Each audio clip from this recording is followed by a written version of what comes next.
Okay, तो कुछ question solve कर लेते हैं लोग। फर्स्ट टाइप में इस टाइप का क्वेश्चन पूछेगा, करेगा क्या, एक्सप्रेशन गिवन रहेगा, सिंपल वैल्यू पुट करना हम लोग को और उसको सॉल्व कर लेना है, ठीक है। जैसे क्वेश्चन क्या है, find the value of cos 60 degree into cos 30 degree plus sin 60 degree into sin 30 degree, ठीक है। सिंपल समझ आ रहा है कि इसका वैल्यू पुट करके उसको सॉल्व करके वैल्यू बता देना है, ठीक है। तो इस टाइप के क्वेश्चन जो आएगा ना, तो उसके लिए हम लोग को क्या याद होना चाहिए, वो जो टेबल बनाया गया था ट्रिग्नोमेट्रिक रेशियोज के लिए, वैल्यू के लिए जो टेबल बनाया गया था, अगर वो याद है ना, तो फिर ये क्वेश्चन बहुत ही आसानी से सॉल्व हो जाएगा। उसके बाद तो सिर्फ ऐड सब्ट्रैक्शन मल्टीप्लाई मतलब बेसिक कैलकुलेशन बचेगा। अभी देखेगा लोग इस टाइप से कैसे क्वेश्चन पूछ सकता है। जैसे में क्या पूछा है, सिंपल यहाँ वैल्यू पुट करना है, कैसे सॉल्व करा जाएगा, यहाँ cos 60 डिग्री है तो cos 60 डिग्री का वैल्यू कितना होता है 1/2, तो 1/2 इंटू फिर क्या है cos 30 डिग्री, cos 30 डिग्री का वैल्यू होता है √3/2, तो √3/2 लिखा गया, प्लस है तो प्लस, यहाँ sin 60 डिग्री है इसका वैल्यू होता है √3/2 इंटू में क्या है sin 30 डिग्री, तो sin 30 डिग्री का वैल्यू होता है 1/2। देख रहे लो कितना सिंपल क्वेश्चन है। ऐसे ही सिंपल वैल्यू याद होना चाहिए, उसके बाद तो बेसिक कैलकुलेशन, यहाँ काम खत्म हो गया, इसके बाद तो बेसिक काम बचा है, इसको सॉल्व करना है, ठीक है, बेसिक कैलकुलेशन करना है। इसको मल्टीप्लाई करेंगे तो ये हो गया √3/4 और ये हो गया √3/4, दोनों सेम चीज है, दोनों को ऐड करना है, तो या 2 से दोनों में मल्टीप्लाई भी कर सकते हैं, सिंपल दो सेम चीज को ऐड करे या उसमें 2 से मल्टीप्लाई करे, बात तो सेम ही है। तो इसमें अगर 2 से मल्टीप्लाई करते हैं तो आ जाएगा √3/2, तो ये आ गया मेरे पास आंसर। कितना बेसिक क्वेश्चन है, ठीक है। तो ये हुआ क्वेश्चन नंबर ए, ठीक है। अगला क्वेश्चन सॉल्व करते हैं लोग, बी वाला। एक काम करते हैं, इसको इरेज कर देते हैं, नहीं तो फिर बार बार नीचे ऊपर करना पड़ेगा क्वेश्चन देखने के लिए, तो इसको इरेज ही कर देते हैं, ठीक है। एक मिनट, इसको इरेज कर देते हैं। सिंपल इस टाइप के क्वेश्चन में क्या करना है, वैल्यू याद होना चाहिए, वैल्यू याद है तो फिर काम बन गया, उसके बाद तो कोई दिक्कत ही नहीं, उसके बाद बेसिक कैलकुलेशन बचेगा। अब आते हैं लोग क्वेश्चन नंबर बी पे।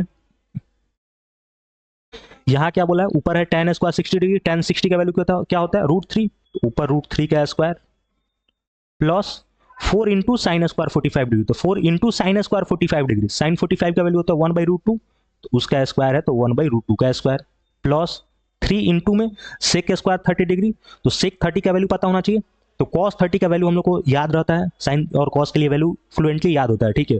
तो cos 30 का वैल्यू पता है तो sec 30 का वैल्यू तो आसानी से लिख सकते हैं लोग, उसका रेसिप्रोकल हो जाएगा, ये बात हम लोग कर चुके हैं लोग। तो cos 30 का वैल्यू होता है √3/2, तो sec 30 का हो जाएगा 2/√3, उसका स्क्वायर है तो लिखा जाएगा 2/√3 का स्क्वायर। समझ आया बात।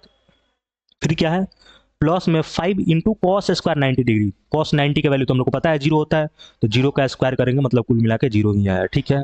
अपॉन में कॉसेक 30 डिग्री है, साइन 30 डिग्री का वैल्यू होता है 1/2, तो कॉसेक 30 डिग्री का वैल्यू हो जाएगा 2, फिर प्लस में सेक 60 डिग्री है, तो कॉस 60 का वैल्यू होता है 1/2, तो सेक 60 का वैल्यू हो जाएगा 2, फिर माइनस में कॉट स्क्वायर 30 डिग्री है, कॉट 30 का वैल्यू होता है √3, उसका स्क्वायर है तो √3 का स्क्वायर लिख दिया गया, सिंपल।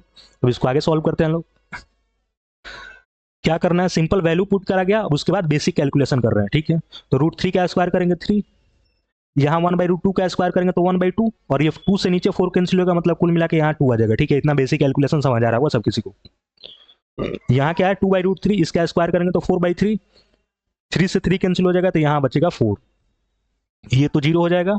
नीचे हम लोग पास क्या है 2 2 जा 4, 4 और ये माइनस √3 का स्क्वायर करेंगे तो ये आ जाएगा 3, तो 4 - 3 ये तो 1 ही हो जाएगा, और ऊपर आ गया हम लोग पास 3 2 5 5 + 4 9, यानी सिंपल आंसर जो है 9 आ गया।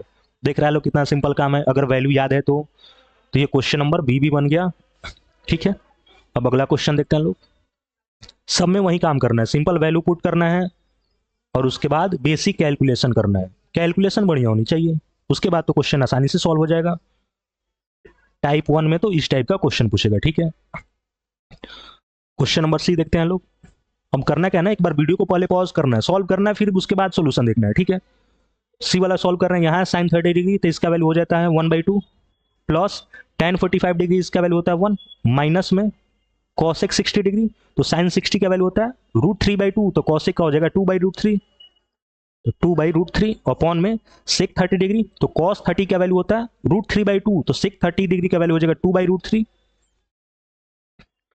प्लस में cos 60 डिग्री, तो cos 60 का वैल्यू होता है 1/2, प्लस में cot 45 मतलब 1, ठीक है। सिंपल वैल्यू पुट करा गया, अब इसको सॉल्व करना है आगे। इस टाइप का क्वेश्चन प्रॉपर, अब किसी को लगेगा अरे भाई अब तो हो गया, काम हो गया, पता चल गया वैल्यू पुट करना सॉल्व करना हो गया, नहीं, इस टाइप का क्वेश्चन बहुत ही ज्यादा प्रैक्टिस करना है, खुद से सॉल्व करेगा लोग ताकि वैल्यू एकदम याद हो जाए, ठीक है ना। सॉल्व करते हैं लोग आगे। अब ऊपर फ्रैक्शन दिख रहा है, फ्रैक्शन सिंपल सॉल्व करने, इसके नीचे कुछ नहीं 1, तो यहाँ एलसीएम लिया जाएगा तो ऊपर 2√3 आएगा। इतना तो एक्सप्लेन नहीं करना पड़ेगा कि फ्रैक्शन कैसे सॉल्व कर रहे हैं लोग, ठीक है। यहाँ 2 से डिवाइड करेंगे, √3 बचेगा, √3 से 1 में मल्टीप्लाई करेंगे √3, यहाँ 1 में 2 √3 से मल्टीप्लाई करा जाएगा 2√3 माइनस यहाँ √3 से डिवाइड करें 2 बचा, 2 से मल्टीप्लाई करें 4, ठीक है। अब ये मत पूछना सब कैसे कर रहे हैं, इतना बेसिक चीज तो आना चाहिए। अब इसको आगे सॉल्व करते हैं लोग। यहाँ फिर एलसीएम लिया जाएगा, नीचे 2√3 आएगा, यहाँ हो जाएगा ये 4 हो जाएगा, फिर प्लस में यहाँ √3 हो जाएगा और यहाँ प्लस में 2√3 हो जाएगा। बिल्कुल नहीं पूछना है कैसे हुआ, क्योंकि ये बहुत ही बेसिक बात है, 5-6 क्लास के बच्चा सबको आता है, ठीक है, फ्रैक्शन सॉल्व करना। अब ये 2√3 से 2√3 कैंसिल हो जाएगा। अब यहाँ मेरे पास बचा एक √3 और 2√3, 3√3 हो जाएगा, माइनस में 4 अपॉन में नीचे बचा 4 प्लस में 2√3 और प्लस में 1√3, दोनों को ऐड करें तो ये आ गया 3√3, इतना आ गया।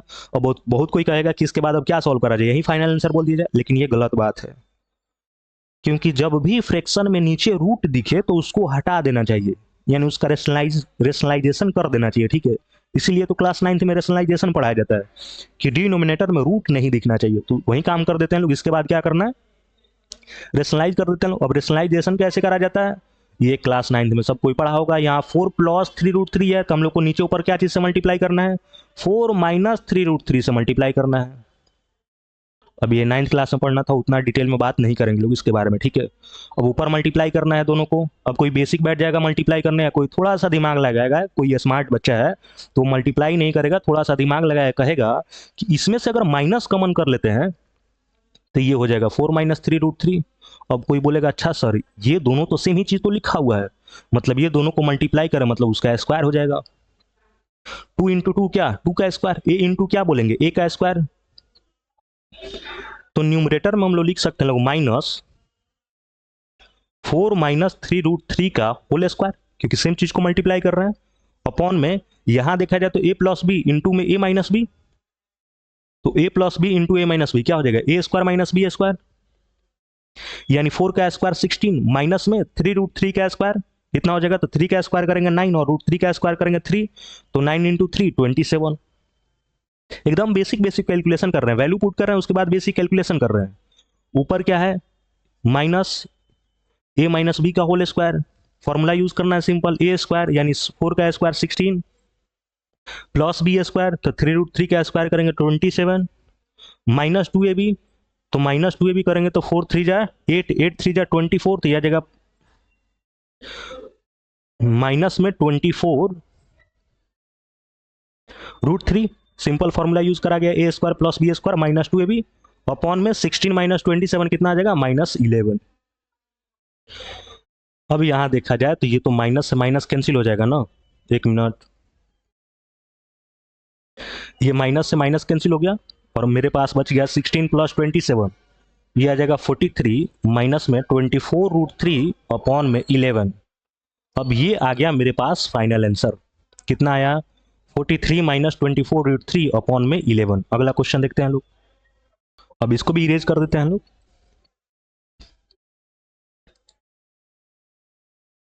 अब मेरे पास क्वेश्चन नंबर सी भी सॉल्व हो गया। अब हम लोग क्वेश्चन नंबर डी सॉल्व करते हैं लोग, ठीक है। क्वेश्चन नंबर डी में क्या बोला है, 5 cos स्क्वायर 60 डिग्री, तो 5 है तो 5 cos 60 का वैल्यू क्या होता है 1/2, तो 1/2 का square plus 4 into sec square 30 degree, तो सेक 30 का वैल्यू कितना होगा, तो cos 30 का वैल्यू होता है √3/2, तो सेक 30 का हो जाएगा 2/√3 उसका स्क्वायर, तो 2/√3 का square minus tan square 45 degree, tan 45 का वैल्यू 1 होगा, 1 का स्क्वायर करेंगे 1 ही हो जाएगा, ठीक है, अपॉन में।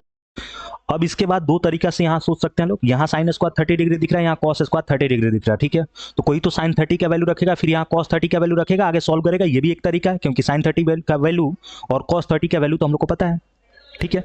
लेकिन कोई स्मार्ट बच्चा उसको तुरंत क्लिक करेगा कि हम लोग तो ये डिस्कस कर चुके हैं ना कि ट्रिग्नोमेट्रिक रेशियोज के बीच में रिलेशन, तो यहाँ तुरंत किसी को क्लिक करेगा कि यहाँ 30 डिग्री है तो यहाँ भी तो 30 डिग्री है, और sign square theta plus cos square theta इसका वैल्यू तो हम लोग को पता है 1 होता है। ये जो पढ़ा गया था कि sine square theta plus cos square theta equal to 1 है, तो यहाँ पे थीटा कुछ भी रहे, ये तो 1 ही आएगा, समझ आ रहा है बात। लेकिन ये थीटा दोनों सेम होना चाहिए, तो यहाँ दोनों तो सेम है ही है, sine square 30 degree plus cos square 30 degree, ये दोनों का सम तो 1 ही आने वाला है। ऐसे वैल्यू भी रखेगा लो साइन 30 और कॉस 30 का वैल्यू भी, फिर उसको सॉल्व करेगा लो तो 1 ही आएगा। लेकिन हम लोग को पता है तो वैल्यू रखने की क्या जरूरत है, कोई स्मार्ट बच्चा है तो क्यों वैल्यू रखेगा, वो तो सीधे लिखेगा 1 आएगा। तो हम क्या करते हैं, यहाँ पे 1 लिख देते हैं, क्योंकि हमको पता है कि sine square theta plus cos square theta equal to 1 होता है, और इसको हम लोग डिस्कस कर चुके हैं लोग, ठीक है। तो जो भी स्मार्ट बच्चा है प्रॉपर ढंग से लेक्चर को फॉलो कर रहा है, उसको तुरंत क्लिक कर गया होगा कि ये 1 है, ठीक है। अब आगे सॉल्व करते हैं लोग। अब यहाँ बचा 1/2 का स्क्वायर, तो हो जाएगा 5/4, ठीक है। यहाँ इसका स्क्वायर करेंगे तो हो जाएगा 4/3, और उसमें 4 से मल्टीप्लाई कर रहे हैं तो हो जाएगा 16/3, समझ आया बात, -1। अब इसको आगे सॉल्व करते हैं, तो एलसीएम तो नीचे आ जाएगा 12, और ये हो जाएगा मेरे पास 15, और ये हो जाएगा 64, और ये हुआ माइनस में 12, ठीक है। फ्रैक्शन सॉल्व करना इतना तो आता होगा सब किसी को। 15 में से 12 गया 3 को 64 में ऐड करेंगे 67, यानी मेरे पास आंसर आ जाएगा 67/12, ठीक है। यानी ये जो 4 क्वेश्चन था, 4 क्वेश्चन हम लोग डिस्कस कर चुके हैं, ठीक है। ये टाइप 1 रहेगा, मतलब सिंपल क्या रहेगा, एक्सप्रेशन गिवन रहेगा, उसका वैल्यू पूछ रहा होगा, तो सिंपल हम लोग को क्या करना है, वैल्यू पुट करना है, जो वैल्यू याद करा गया है 0 डिग्री के लिए, 30 डिग्री के लिए, 45 डिग्री के लिए, 60 डिग्री, 90 डिग्री के लिए, इसका वैल्यू पुट करना है वहां, और उसको सिंपल सॉल्व करके वैल्यू निकाल लेना है, ठीक है। मतलब बेसिक टाइप अगर कुल मिला के बोला जाए तो ये कैलकुलेटिव सवाल है, ये सिंपल वैल्यू पुट करना, उसके बाद कैलकुलेशन करना, उसके बाद हम लोग फाइनल आंसर तक पहुंच जाएंगे लोग। तो टाइप 1 में तो इस टाइप का क्वेश्चन आएगा, ठीक है। आगे देखते हैं लोग।